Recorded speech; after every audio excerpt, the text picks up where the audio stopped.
नमस्कार, न्यूज 18 मध्य प्रदेश छत्तीसगढ़ देख रहे हैं और बात जांजगीर में बोरमेल में फंसे राहुल की। राहुल को बचाने के लिए लगातार अभी भी कोशिशें जारी हैं। 48 घंटे लगभग हो चुके हैं और राहुल अभी भी बाहर नहीं आ पाया। हालांकि अच्छी बात यह कि लगातार वो रिस्पॉन्स भी कर रहा है। बीच बीच में कुछ वक्त के लिए थक जाता है तो सो जरूर जाता है, कहा ये जो जानकारी मिल पाई है।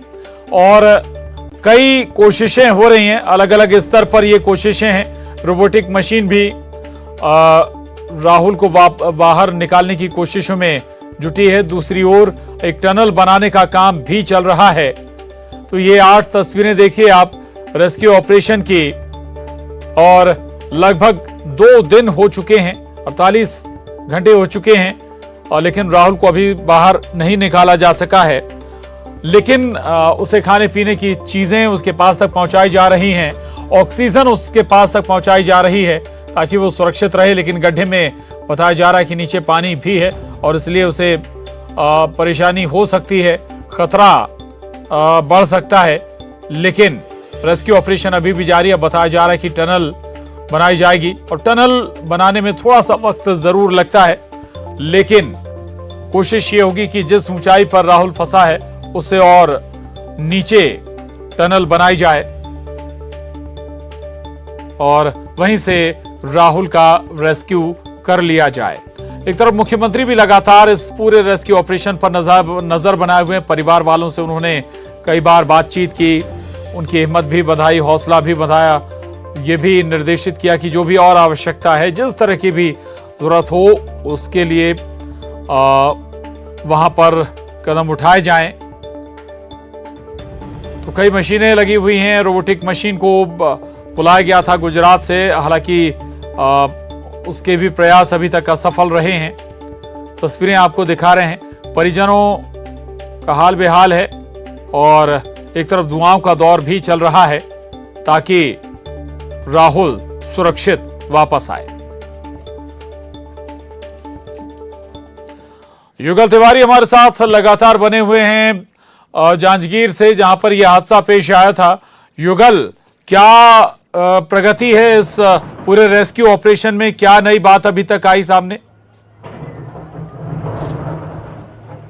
देखिए प्रशांत, जो काम है द्रुत गति से चल रहा है, लेकिन सबसे पहले जहां यहाँ पर जो लॉ एंड ऑर्डर की स्थिति संभाल रहे हैं और पूरी भीड़ को नियंत्रण कर रहे हैं, पूरा रेस्क्यू में अहम भूमिका है। हमारे बीच एडिशनल एसपी सर हैं। सर बताएंगे, काफी चुनौती है, आप लोग 50 घंटे से अधिक समय हो गए रहते हैं, क्या अभी क्या स्थितियाँ हैं? ठीक है, मैं अभी यहाँ एडिशनल कलेक्टर के पोस्ट में पोस्टेड हूँ और यहाँ पे हम लोग लगातार जब से दुर्घटना हुई तब से यहाँ पे सक्रिय होकर काम कर रहे हैं। कई तरीकों से हमने प्रयास किया, रोबोट भी यहाँ पे आया, गुजरात से जो स्पेशलिस्ट हैं उनको बुलाया, और जो हुकिंग से और भी अन्य प्रकार के जो तरीके हैं उससे प्रयास किया, बट उसमें अभी तक तो सफलता नहीं मिल पाई है।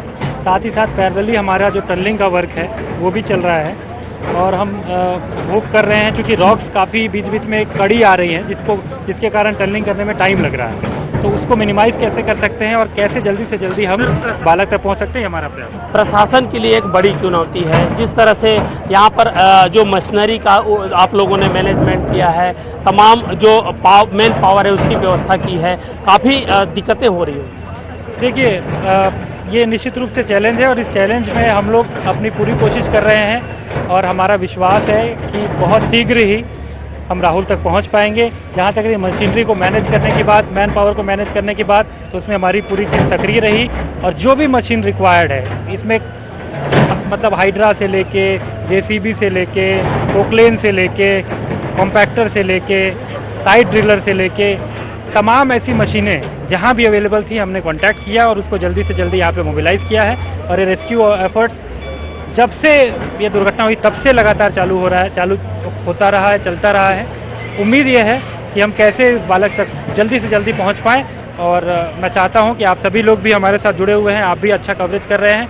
हम चाहते हैं कि जल्दी से जल्दी हम उस बालक तक पहुंचे, सभी के सहयोग से। बिल्कुल प्रसाद, एडिशनल कलेक्टर साहब हैं, लगातार जुड़े हुए हैं और हमारे बीच बिलासपुर से एसडीआरएफ की टीम आई हुई है, हम उनसे बात करेंगे। बहुत चुनौती है, आप लोग हमेशा विपदा में काम करते हैं। जी, चुनौतियाँ आती हैं और चुनौतियों के लिए ही एसडीआरएफ का गठन किया गया है। छत्तीसगढ़ में प्राकृतिक एवं अप्राकृतिक आपदाओं के लिए निपटने के लिए एसडीआरएफ का गठन किया गया है, जहां हमारे जवान 5 संभाग में 7 टीमें बनाकर रह रही है और वर्तमान में भी 2 टीम, रायपुर और बिलासपुर की दोनों एक्सपर्ट टीम आई हैं। अभी किस तरह से टनल का काम किया जाएगा? टनल का काम हम 2 टीम बनाकर कर रहे हैं, और क्योंकि हम लोग एसडीआरएफ की टीम है और हमारे साथ साथ एनडीआरएफ की टीम है, तो हम लोग अभी उनका बैक सपोर्ट करने का काम करेंगे। और जैसा कि उच्च अधिकारियों से दिशा निर्देश प्राप्त है कि कोई दुर्घटना ना घटे, इसलिए मैनुअल किया जाएगा। तो उस मैनुअल काम के लिए हमको बैक सपोर्ट का काम करना पड़ेगा। जी बिल्कुल, मैं रोहित से कहूंगा कि वो दिखाएं वो तस्वीर कि किस तरह से सेना के जवान भी यहाँ पर डटे हुए हैं। और बड़ी बात यही है कि हमारे बीच देखिए एसडीआरएफ के एक जवान है जो चाहे संभाग स्तर में हो, रायपुर स्तर में हो, लगातार काम करते हैं। आप बताएंगे, बड़ी चुनौती है आप लोगों के लिए? हाँ, ये तो अभी एक बड़ी चुनौती है, क्योंकि छत्तीसगढ़ में ये पहली बार ऐसा हुआ है कि बोरवेल में कोई बच्चा फंसा है। और ये हमारी जो टीम है लगातार अभी 2 दिन से काम कर रही है। और यहाँ भी चुनौती इसलिए बढ़ गई क्योंकि रॉक बड़े बड़े हैं और कटिंग में दिक्कत हो रही है। लेकिन अभी टनल में जाने के लिए आप लोग तैयार हैं, मुस्तैद हैं? अभी एसडीआरएफ और एनडीआरएफ की दोनों टीम अभी पूरी तरीके से तैयार है। जैसे ही अब रेम का काम कंप्लीट होता है उसके बाद रॉक कटिंग चालू हो जाएगा। प्रसाद, बड़ी खबर यही है कि रेम का काम जैसे ही कंप्लीट होगा, टनल का काम होगा। और हमारे साथ रोहित है जो हमारे सहयोगी हैं, इस जो 50 घंटे से लगातार अनवरत कवरेज कर रहे हैं, एक एक मूवमेंट की जानकारी इनके पास है। बताएंगे रोहित, कितना चुनौती लग रहा है? देखिए युगल, चुनौती तो है शुरू से, क्योंकि जो स्टार्टिंग की जो खुदाई थी वो काफी आसान था। लेकिन हम शुरू से कह रहे थे, क्योंकि हम शुरू से यहाँ पे हैं और हम पल पल की जो है निकाल रखे हुए थे, जो नीचे के पत्थर हैं, जो चट्टान है, वो काफी सख्त हैं। और रेस्क्यू टीम को इसमें जो है अधिक समय लग रहा है, क्योंकि लगातार जो है रेस्क्यू के लिए जो मशीनरी एक बड़ा समस्या था। दूसरे जिले से भी व्यवस्था किया गया है, लेकिन प्रशासन की टीम की तारीफ भी करनी चाहिए।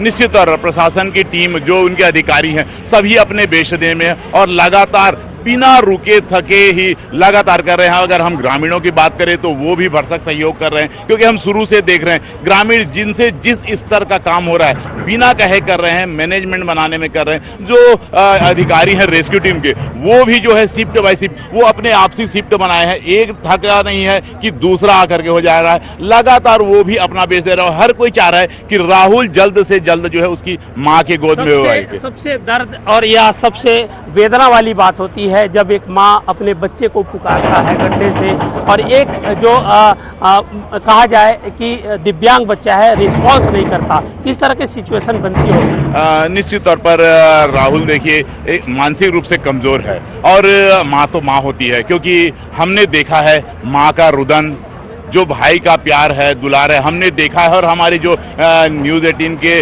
जो दर्शक है, हमने दिखाया है कि किस तरीके से जो उनके जगह है जहां पे वो गिरा है उसे आवाज दे रहे हैं। हमने देखा है कि उनकी मां की आंखों से कैसे आंसू। तो रोहित, मैं आपको रोकना चाहूंगा। प्रशांत, मैं अपने दर्शकों को दिखाना चाहता हूं, देखिए कि अभी भी रोबोटिक मशीन के जरिए से उन्हें लिफ्ट करने की कोशिश की जा रही है। ये चुनिंदा जो एक्सपर्ट है जो यहाँ पर आए हुए हैं, और बड़ी बात यही है कि उन्हें लिफ्ट करने का प्रयास किया जा रहा है। और उनकी जो पूरा जो सिचुएशन है, जो स्थिति है, उसका आकलन पहले किया गया है, और रस्सी के जरिए से उन्हें फंसा करके ऊपर लिफ्ट करने का कवायद है वो जारी है। तो दूसरी तरफ जो टनल बनाने का काम है वो जारी है। आप देख सकते हैं यहाँ किस तरह की चुनौतियों के सामना कर रहे हैं। ये एनडीआरएफ के जवान है, लगातार 50 घंटे से एक ही जगह पर बैठे हुए हैं। ये वही जवान है जो किस तरह से मशीन को मूवमेंट करना है, क्या करना है, तमाम जानकारियां हैं वो बिल्कुल दे रहे हैं। और दूसरी तरफ आप देखिए कि काफी द्रुत गति से काम चल रहा है। पूरी एक टीम है, कलेक्टर हैं, आप देखिए, मैं रोहित से कहूंगा कि दिखाएं, कलेक्टर जितेंद्र शुक्ला पूरी टीम के साथ जो यहाँ पर पूरी सुरक्षा के कमान है, साथ ही साथ जो ऑपरेशन की कमान है उनको संभाले हुए हैं, वो पूरी तरह से मुस्तैद हैं। और इस बीच पूरी एक रणनीति बनाई जा रही है, क्योंकि टनल बनाने का काम है वो किया जाएगा। तो ऐसे में ये कहा जा सकता है कि अभी जो टनल बनेगा रोहित, अब कुछ देर बाद टनल बनाएगा, गैस की व्यवस्था कर दी गई है। एसडीआरएफ और एनडीआर की टीम है वो जाएंगे। कितना रिस्की है, क्या कहते हैं एक्सपर्ट लोग?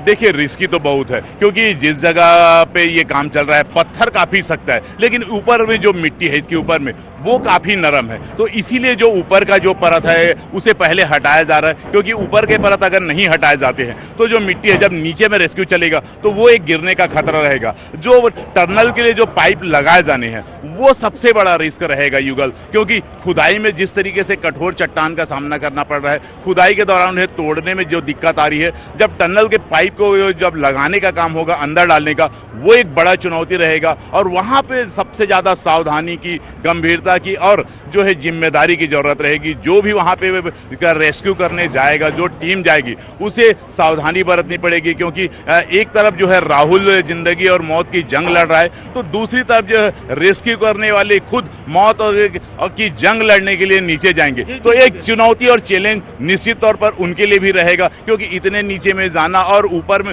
से जिस तरीके के हम देख रहे हैं कि ऊपर का जो मिट्टी है वो काफी नरम है, जो अभी नमी है उसमें, इस वजह से वह बंधा हुआ है। लेकिन 2-3 दिनों से खुदाई होने से जो है जो बीच बीच में है एक धसान सी आ रही है और वो गिर रहा है। तो जी बिल्कुल प्रशांत, तो देखिए कमोबेश बिल्कुल यहाँ पर जो स्थितियां हैं बिल्कुल खतरे से खेलने के जैसी स्थितियां हैं। दूसरी तरफ रणनीति बन रही है, क्योंकि टनल बनाया जाएगा तो ऊपर लेयर की जो मिट्टी है वो किसी तरह से धंसके ना, इसलिए देखिए उसकी खुदाई की गई है। पहले लेयर को हटाया गया है, जो चट्टान है वहां तक के मिट्टी को हटाया जा रहा है, और जो टनल बनाने से पहले जो खुदाई किया गया है उसकी जो लंबाई है वो बढ़ाई गई है, लगभग 10 से 12 मीटर बढ़ाई गई है, ताकि 5 से 60 मीटर जो टनल है उसे और बढ़ाया जा सके। और दूसरी तरफ जो रोबोटिक मशीन के जरिए से लगातार जो है जो बच्चे हैं उसको निकालने का प्रयास किया जा रहेगा। रोहित, मैं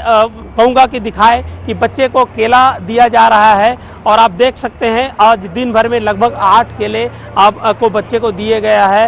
इसके अलावा OARS घोल भी दिया गया है, और कुछ जो ड्रिंक्स है वो उनको पहुंचाया गया है। बच्चे चाव से खा रहा है और बिल्कुल हरकत भी कर रहा है। एक वक्त ऐसा भी था जब इससे पहले रोबोट के उसे निकालने का प्रयास किया जा रहा था तो कुछ देर के लिए बच्चा सो गया था, तो उस समय कुछ लोगों की सांसें हैं वो थम गई थी। बहुत से लोग ये समझ रहे थे कि कहीं कुछ गड़बड़ तो नहीं हुआ, लेकिन अब बच्चा रिस्पॉन्स कर रहा है। अभी भी एक अलग पाइप के माध्यम से उन्हें खींचने का प्रयास किया जा रहा है। एक बड़ी चुनौती है प्रशांत, इस तरह की चुनौतियां जब आती है अमूमन जो है विपदाओं के लिए तैयार लोग रहते नहीं है, लेकिन जब विपदा आई है तो साझा इन्हें लड़ाई लड़ा जा रहा है। SDRF NDRF की टीम है वो लगातार मुस्तैदी के साथ कर रही है, जिला प्रशासन की टीम है, गांव वाले का भी कोऑपरेशन कोई भूल नहीं सकता।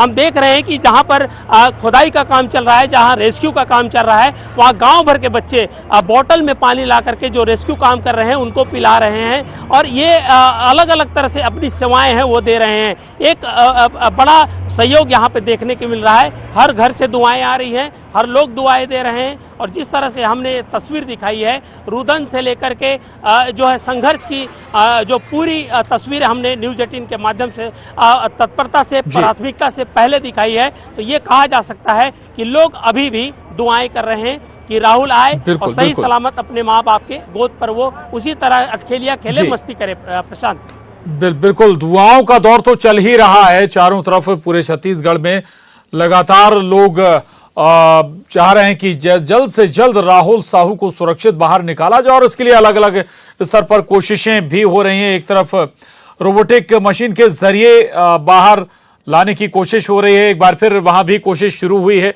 एक बार फिर से रोबोटिक मशीन बोरवेल के अंदर डाली गई है, जिसे पकड़कर राहुल को ऊपर लाया जाएगा। ये कोशिश है, प्रयास है, और इससे पहले भी एक बार प्रयास हुआ था।